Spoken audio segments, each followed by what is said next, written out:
നമ്മുടെ വിവാഹം വേണമെങ്കിൽ വിമാനത്തിൽ വെച്ച് നടത്താം. ഞാനിങ്ങനെ വായിച്ചിട്ടുണ്ട്, ഇന്ത്യയിൽ അതിപ്രധാനപ്പെട്ട 3 മാരേജുകൾ എയർ ഇന്ത്യ എന്ന് പറയുന്ന ഫ്ലൈറ്റിനകത്ത് വെച്ച് നടത്തിയിട്ടുണ്ട്.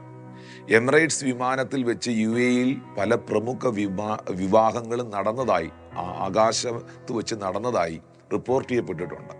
വിമാനത്തിൽ വെച്ച് വിവാഹം നടത്തി അതിനകത്ത് ഫുഡ് സെർവ് ചെയ്യാം. പക്ഷേ നല്ലൊരു കുടുംബജീവിതം ഉണ്ടാകണമെങ്കിൽ കുടുംബത്തിൻ്റെ നാഥനായ, സകല കുടുംബത്തിന് പേർ വരുവാൻ കാരണമായ ക്രിസ്തു നിങ്ങളുടെ കുടുംബത്തിൽ ഉണ്ടാകണം. നിങ്ങളുടെ മക്കളെ എത്ര വലിയ പ്രമുഖമായ യൂണിവേഴ്സിറ്റിയിൽ വിട്ടു വേണേലും പഠിപ്പിക്കാം.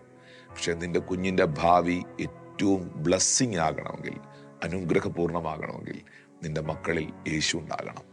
യേശുവില്ലാത്ത ജീവിതം ഒരു ജീവിതമല്ല. യേശുവില്ലാത്ത കുടുംബം ഒരു കുടുംബമല്ല. യേശുവില്ലാത്ത പ്രസംഗം ഒരു പ്രസംഗമല്ല. യേശുവില്ലാത്ത സഭ ഒരു സഭയല്ല. യേശുവിനെ കൂടാത്ത ജീവിതം ഒരു യഥാർത്ഥ ജീവിതമല്ല.